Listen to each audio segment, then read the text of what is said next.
have one land. So they have to pay something for their landowners. So how they pay?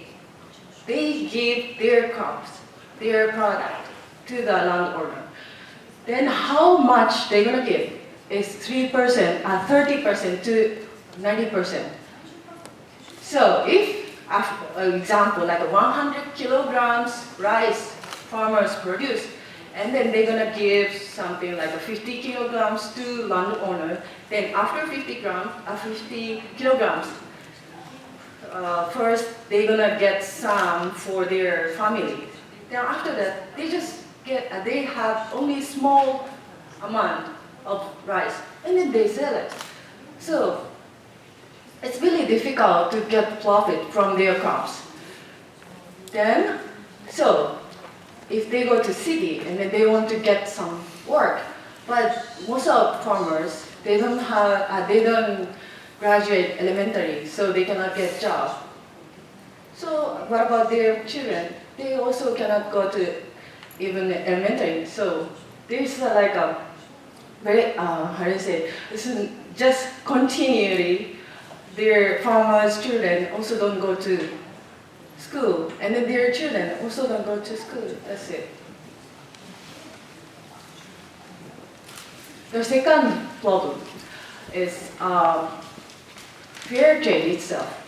Actually, when I was JICA, I worked in an NPO of fair trade in the Philippines, and they really proceed the 10 standard of WFTO, World Fair Trade Organization. The fair trade standard, there are 10 standards, but the main standard is we're gonna pay the appropriate salary for farmers and for producers. And then also support the capacity building of all farmers and then staff who are involved in the project. However,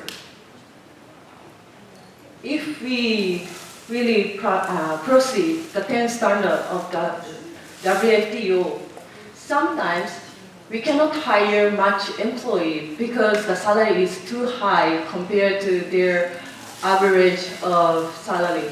Example, like in the Philippines, WFTO Philippines set up the fair trade salary, but the salary is almost double than the average of like university graduate freshman salary.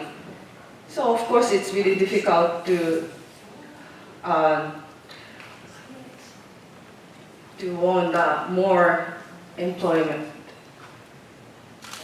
Yes, and then the fair trade, they try to produce product in provinces. However, it's a provinces, so it's really difficult to communicate. And then of course the shipping cost is become bigger and more expensive. So we tried that, not really proceed the 10 standard. We just think, we focus on the fair for all, not only producer, but also customer and the environment. And then the last things, I always ask my friend, especially Japanese friend, who hasn't been in the Philippines, I just asked them, just come to the Philippines. But they said, no, I don't want to go. Because the image of the Philippine image the Japanese has is not really good. Like they said, oh, there's banana in the Philippines. Or there's Smoky Mountains, poverty, dangerous. But the reality, and in the Philippines, yes, of course, there are some dangerous places, but not only that. There are so many people who has different culture, and also there are many variety of some natural resources. So, GBA make this concept. So I'm gonna say it again that the first is value-added product, which is only Philippines can produce. Second, fair trade to support the farmers who don't have one land. Then the last one is product, which can tell the color of Philippines. So example, maybe you can see the leaflet. Did you get the leaflet? Did you? Yes. When you open the leaflet, you can see that there is coconuts product and the moringa is our product. That's our product. And then the product is a food and cosmetic product.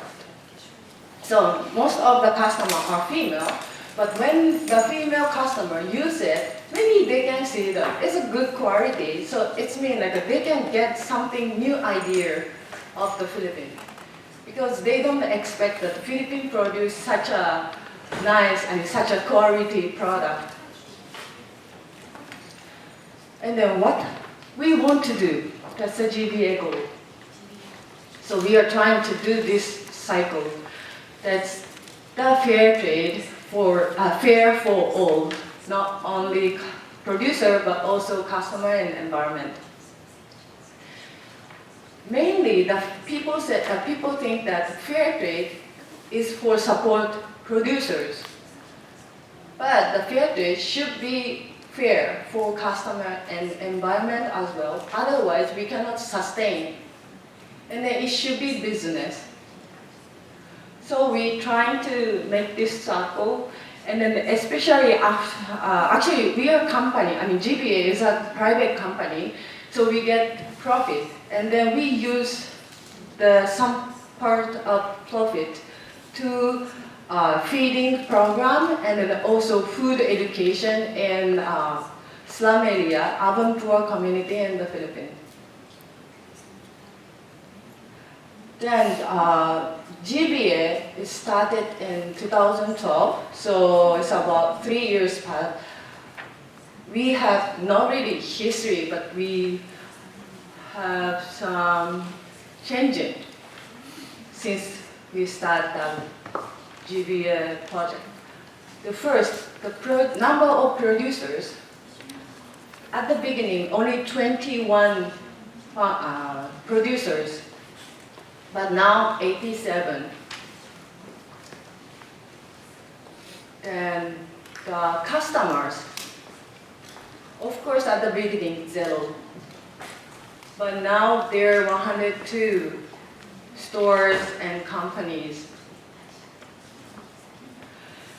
Maybe most of you think that the fair trade is like only sell for like retail selling. But our main business style is wholesale. It's a bit different because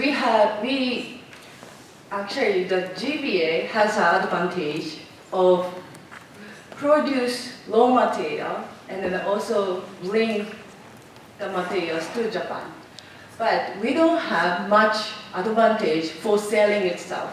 That's why we cooperate to the selling company. That's why we have quite a lot of customers, I mean stores and companies who sell our product at their shops. Then the last, nakama as a partners. Like now GBA has an office in Fukuoka. So some of them who has one business or some project in Fukuoka, we make a women's group. So we support each other, and then we make events or some seminar, and then also we plan to make some tours in the Philippines, something. But if GBA do the things by ourselves, it's really difficult. But we have partners, we have a group, so we can do that, and then we can start something different things, something new things, and then we can expand our activities. And also, the GBA producers in the Philippines, also there are some changing. First, they tell me that they're private things. Before, they think that because the 3 years before, when we started, they don't believe that I can do the business in Japan. But now they can believe it. So they tell me something not only about the business things, but also private things. And then especially farmers, they had big change. Because before, they cannot say their own opinion. Because no one, especially landowner, didn't expect they give their own ideas. But now, the farmers can tell something, nice ideas. Like sometimes we thinking about developing new product, they're gonna give us some ideas. Then of course the farmers, they develop their houses, and also their children can go to school now. Then as conclusion, for the future social enterprise, I just want to tell that I'm really happy that I start my own business. Of course, it's really difficult to sustain, but I really learned many things. Example, like, of course, to continue the business, it's really important, the knowledge or skill or something. But more important is you should do not take lie. You should be honest.